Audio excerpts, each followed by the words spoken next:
কেউ কথা রাখেনি। ছেলে সুস্থ হবে আশ্বাস ছিল হাসপাতালের। সর্বশান্ত হয়ে খরচ করেছিল পরিবার। তবে কোমা থেকে আর ফিরলেন না ভগবানগোলার ছোট্টু সিংহ। 24 ঘন্টার পরিবারের হয়রানির খবর সম্প্রচার হওয়ার পরেই ছোট্টুকে মৃত ঘোষণা করল হাসপাতাল। আর এই ঘোষণা ঘিরেই প্রশ্ন উঠছে। বৃহস্পতিবার সকালেও বাড়ির লোক দেখে এসেছিলেন ছোট্টুকে। তখনও অবস্থার বিশেষ হেরফের বোঝেননি তারা। ইতিমধ্যে 24 ঘন্টাতেও সম্প্রচার শুরু হয়েছে ছোট্টুর পরিবারের হয়রানির খবর। বেলা 2:30 নাগাদ হঠাৎই হাসপাতাল জানালো ছোট্টু আর নেই। আর এই ঘোষণা ঘিরে উঠছে প্রশ্ন।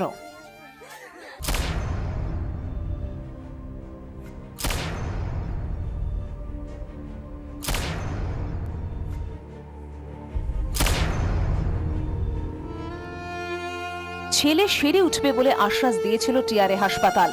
আরো 10 দিনের প্যাকেজও দেয় তারা। তাহলে হঠাৎ কি হলো প্রশ্ন তুলছে পরিবার। এই অভিযোগ অবশ্য মানছে না হাসপাতাল। পেশেন্টের কন্ডিশন খারাপ ছিল এবং পেশেন্টের কন্ডিশন যদি ঠিকও হয় তার প্রচুর টাইম লাগবে, সেটা হাজারবার ওদেরকে বলা হয়েছে। ছোট্টুর সঙ্গে শেষ হয়ে গেছে ভগবানগোলার সিংহ পরিবারের 2.5 মাসের লড়াই। এই যুদ্ধ লড়তে কার্যত ধনে প্রাণে মারা পড়েছেন তারা। বাগান বিক্রি হয়ে গেছে। গ্রামের লোক প্রায় 3.5 লাখ টাকা সাহায্য করেছেন। তবে তাতে আর কতটুকু হয়? চেনা পরিচিতদের থেকে 5 লাখ টাকার বেশি ধার হয়ে গেছে। কথা চলছিল শেষ সম্বল ভিটে বাড়িটা বিক্রির।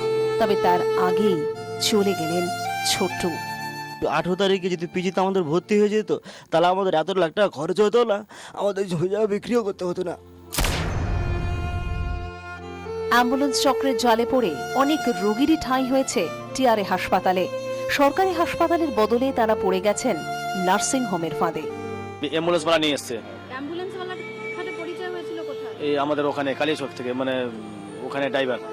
মানে সেই ড্রাইভার কোথাকার? বাঙ্গিটোলা হসপিটালে। নির্বাচনে এলাম, এসে ডাক্তাররা যে ছিল প্রথমে দেখার পর বললো পেশেন্টের অবস্থা খুব খারাপ, তোমাদের ক্ষমতা থাকলে কোনো বেসরকারিতে যোগাযোগ করো। ওই অ্যাম্বুলেন্সওয়ালা বললো তোমরা এখানে চলো। ছোট্টুর পরিবারের অভিযোগ, কি চিকিৎসা হয়েছিল ছোট্টুর 2.5 মাসেও স্পষ্ট হয়নি তাদের কাছে।